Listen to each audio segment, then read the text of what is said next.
Hello there. Today I've come out to some lovely beech woods that I did a vlog here a couple of weeks ago.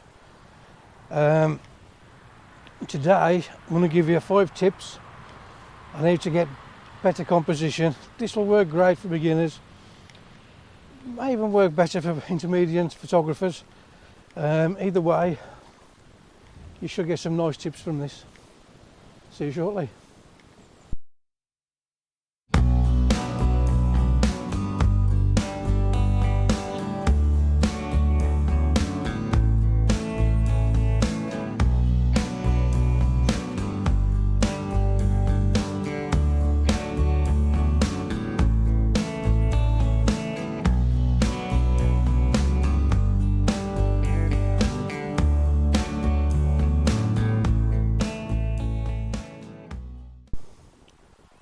So here we are, beautiful beech woods. As you can see now, the leaves have all come off the trees.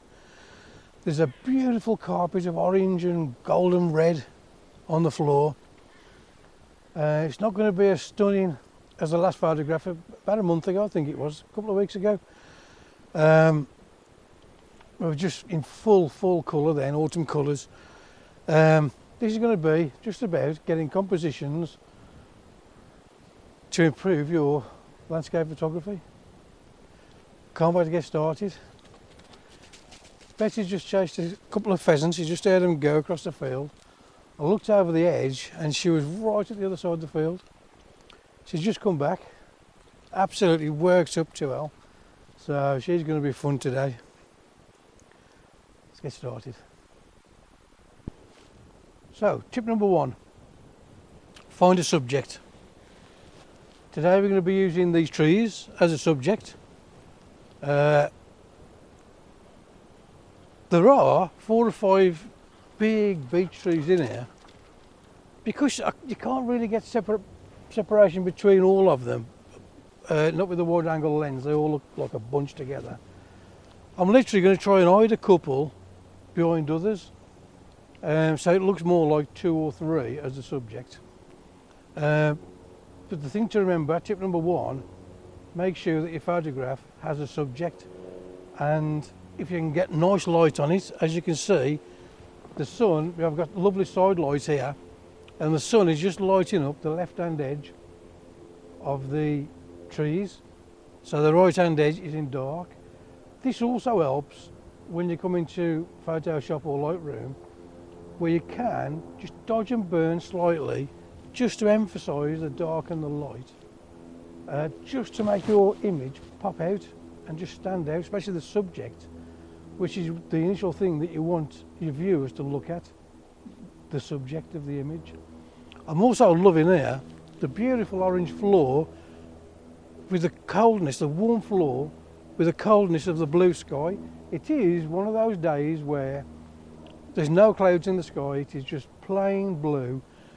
But I'm going to try and use this to my advantage, rather than just get fed up and think, oh, the sky's terrible again, which it usually is. I'm going to use it to my advantage, and this will look almost like a blue hour shot, but it won't be blue hour, it'll be daylight. A tip with blue hour photographs, if you can get lights on in cottages and houses and stuff, so you get that warm orange glow against the cold of the blue, which is what I'm going to try and portray here. The warmness of the orange in the floor and the coldness in the blue in the sky. The 2 colours are opposite each other on the colour wheel, so they should complement each other beautiful. I'm going to find a shot and I'll talk you through it shortly. So this is my first composition. I'm going to bracket and focus stack this image. What I'm doing, again, like I was explaining, I've got a beautiful blue in the sky. If I just underexpose this slightly, you'll see how the blue stands out beautiful. And I will take a shot at around 2 seconds underexposed, just for that beautiful blue sky. The next shot, because this is a really bright scene, I'm going to underexpose just slightly, probably 1/3 of a stop, just to get detail in the trees and in the foreground. And then I'm going to focus stack, literally I'm going to focus there, right under my feet, to get detail right below the tripod. I'll just take that shot. And then I'm going to focus just a little bit farther on and get that shot. Morning. To your shot. Oh yeah, you're right. Morning, you okay? And then I'm going to focus just before the tree and get the shot. I will climb the jogger out. Actually, I'll just probably wait for her just to get out the shot completely and just take this again. Betsy's going absolutely mental. There are pheasants absolutely everywhere here. She's so worked up. So now the jogger's gone, I will take that shot. Just focus just before the tree. And then the next one, because that will get that first tree sharp, I'm now going to focus on the trees next to it, to the left. Take that shot. And hopefully everything will be focused from right under the feet, straight up to the far distance. I'm now going to just underexpose the shot, 2 stops. And I'll take this shot focused on the second tree again. It's just to get the blue in the sky. This is, and I'll just paint this in a layer mask. So tip number 2, use lines and shapes to try and lead your viewer's eye to your subject. If you can look at the floor now, you can see I'm casting a massive shadow, and there are shadows coming in straight into the scene. I'm now going to try and focus on these couple of beech trees here. It looks like I can get all of these in the shot, but again I'm going to be going for the dark blue sky, the blue sky, and the orange warm floor, the carpet on the floor. For this, because I am in the shot with my shadow, all I'm going to do is take set a 10-second timer. I have positioned the camera so it's on the shadow from a tree just behind the camera I'm shooting this on, just to help. I'm just going to move it a fraction. The sun's just moving as I'm talking. As you can see, the camera is now hidden behind that dark shadow, so there's no clouding to do. With a 10-second timer, I can hit the shutter button, move out the shot, and we have the shot. I'm not going to focus stack this one, but what I am going to do is focus on this first tree. I'm loving the big roots and the little bits of moss everywhere, so that's where I'm going to focus. And yeah, I'll show you the shot at the end of the video. Looks beautiful. So tip number 3, look for something completely different. We all see the boring photograph of a tree and whatever. Look for the abstract, look for shapes, look for texture. What I'm going to do now is just take a photograph of this root system on this beech tree here. Probably use this down here as a leading line, just looking across to the green moss lit up by the sun, which is behind the camera I'm shooting you on now. It is lit up absolutely beautiful. So I'm going to try a shot here. Sometimes they don't come out. If it doesn't, just delete it off and try again next time. But if you don't try, you don't get. So I would say to anyone, think outside the box and look, shapes, textures, it all blends in with your lines and your shapes. It will be a subject, it's lit up as well. You've got lovely light on, which is going to help. The most important thing with landscape photography, the two really, and they're close together, is composition and lighting. You can't really have one without the other, although you can. If you haven't got the lights, you can still get good composition. Say waterfall photography, you may be in a valley with a big canopy over you, so no lights coming through. Composition, I think, I would put first, because without good composition, you've got no photograph at all. Having said that, without good light, you will never get that epic shot. Just something to shine off. So they do fall hand in hand, But for this, I'm going to try and find a composition. I will talk you through it shortly. Literally just use the roots as the leading line up to the big clump of green, the little bits of green moss on the roots there, just where Betsy is now. And yeah, I'll talk you through it shortly. So I'll talk you through this composition now. What I've done, I couldn't quite get it to work the way I wanted to earlier, so I've just moved around a little bit, and what I'm doing is I'm focusing on the little bits of green moss on the roots of that silver birch that I've just showed you. But I'm looking down, Betsy's in the shot, which she will move shortly. I'm going to focus, stack again, down here, over there, there, and then I'll focus on the tree, just to bring the background into focus, and then take a fourth shot, just underexposed, to make the sky just that little bit bluer. I may actually just get a shot of Betsy while she's in the image as well. Stuck on 10-second timer.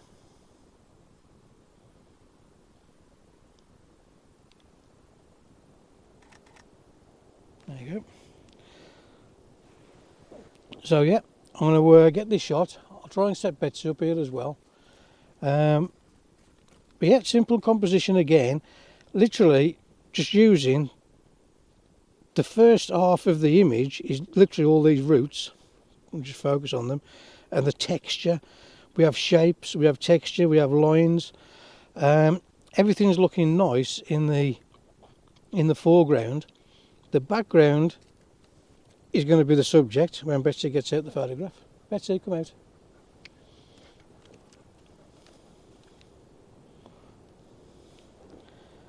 There's the tree, which hopefully all this will lead you up to. So, tip number 4, if you use a subject like an animal or a person to try and give scale to what you're shooting. Betsy, come here. Wait. To give scale to what you're shooting, try and think, leave room for the subject to breathe into. I'm going to set Betsy up shortly on this bench. She'll probably be looking this way or maybe into the woods there. But the key is, whichever way she's looking, frame yourself up so it looks as if you're thinking, what's she looking at? If it's a person and they're looking out at a big view, you could have a person on the end of a rock looking out at a massive winter mountain range or something covered in snow. You need that person who's viewing your image to look at the person stood in the image thinking, what are they looking at? And they will then search the rest of the photograph for what's there. I'll just set Betsy up and I'll talk you through this little shot. So, going on to this now, where you need your subject to be looking into the view. As you can see from here now, Betsy is looking completely the wrong way. The bench is set up over to the left and she's actually looking left. You've got a massive space in front with nothing there. Stop. Up. Whereas if you turn around, which she's just done herself, now she looks, you think of the image now and you think, what's she looking at, what's she seeing? Betsy will hold still for me. She's just chasing the pheasant off, so she's gone again. But yeah, basically, get your subject set up, let's say in the left hand bottom corner. You have got trees coming round and the scene looks beautiful. If you can then get the dog or a person, could be a person sitting on the bench, a child playing, anything. If you want to incorporate family members, you know, this works exactly the same, but leave room for them to be looking. I'm going to struggle with Betsy at the moment just to set her up on this bench, I think. So I'm going to get off the GoPro, I'll get the photograph and I'll put it on at the end of the video just to show you. But yeah, breathing space, the next tip. Try to leave loads of breathing space in there and let the subject lead the viewer around the image. So tip number 5. I was going to make this number 3, but I've decided on number 5 instead. It's to do with the rule of thirds and diagonal lines and your composition with that. On every camera you can set up grids for your rule of thirds. Some cameras you can set up diagonals, some cameras you can set up the golden spiral thing.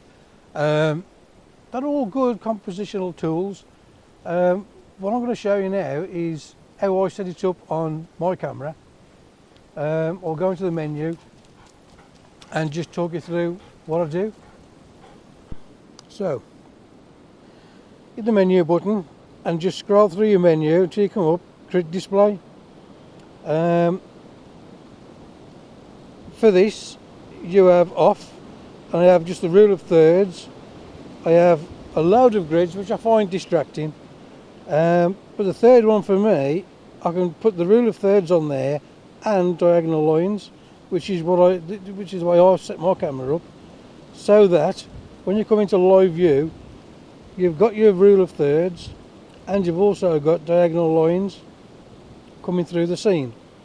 They're quite handy as you can get triangle shapes pointing into a scene. You may get something that looks like it's pointing.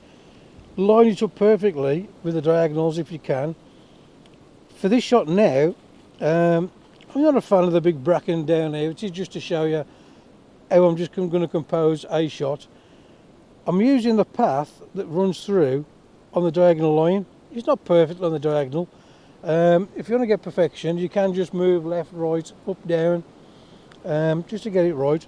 But the trees also are following the same diagonal line. Your eyes tend to follow diagonals because it guides you through the scene with the diagonal line, whereas rule of thirds, I mean, you could say a main subject there would be in the right hand rule of thirds, your second subject is in the centre rule of thirds, and your third subject is in the left hand rule of thirds. You've got a line running through diagonally from bottom right to top left, which is the path that comes along straight through the scene. They all help to make the image stand out that little bit better, because as you look through the image, ignoring the bracken down here, it's a nice little bit of colour. There's little bits of highlight which I'll probably highlight up and just darken the rest down a fraction in Photoshop. But for this shot, I'm pretty much just going to focus on that first tree. I am going to underexpose just slightly, because the back of that tree is in shade now. There's little bits of highlight on the trunk and on the side of that tree there. Maybe just a third of a stop underexposed, and yeah, I'll take the shot and I'll put this image on at the end of the video. A bonus tip for you, could be tip number 6, we'll just call it a bonus. If your camera is equipped with an internal spirit level, turn it on. They usually flash up green when you are level. If your camera doesn't have one, you can buy small little spirit levels that fit onto the hot shoe on top of your camera. One of my pet hates are seeing images that are slanting downwards. It's once you get used to looking for levels and making sure that your camera is level, you will just do it automatically.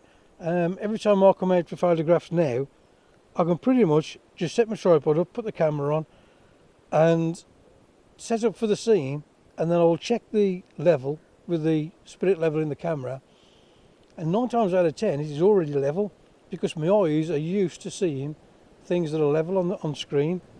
It's most important with water, because as everybody knows, water is flat, it doesn't run downhill. So bonus tip for you, if you do have a spirit level on your camera, use it. If not, buy a cheap one, only a couple of quid off eBay, and they just fit in the hot shoe and you can just level your camera up and you will always have a perfect horizon. Trees will be vertical. Yeah. Tip number 6, we'll call it tip number 6. Time for me to pack up now. I'm absolutely freezing. There's a really bitter cold breeze blowing across the fields, and my hands are starting to seize up. I am that cold. I've got 2 fleeces on, but yeah, the joys of winter. I've had a great time in these woods. I was really hoping there was going to be, one last little look for you. I was hoping there was still going to be a few leaves on the trees, because they do look stunning when they're lit up with the sun. There's a little beech here, little sapling, but still with some leaves on. I think the big trees here have caught all the wind and it's fetched everything off. But again, look for the little lone beech tree that's still got a few leaves on, especially when they go brown. When the sun hits them, they just glow bright, deep orange. They look fantastic, they do. And they are absolutely everywhere. There's one here, just turn around. Just look how beautiful that is. Dark browny orange, little beech tree. If you can get a little tight composition on something like that, they look fantastic. Well, I hope you enjoyed the video. I want to say thank you to all the people who've subscribed to the channel. It really helps. It's growing.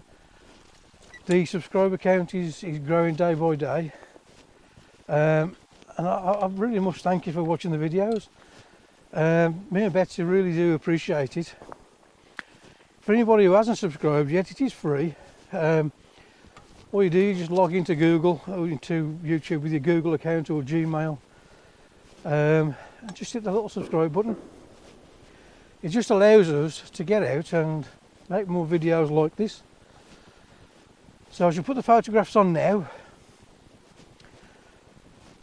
Please give me a like and subscribe. And until next time, take it easy.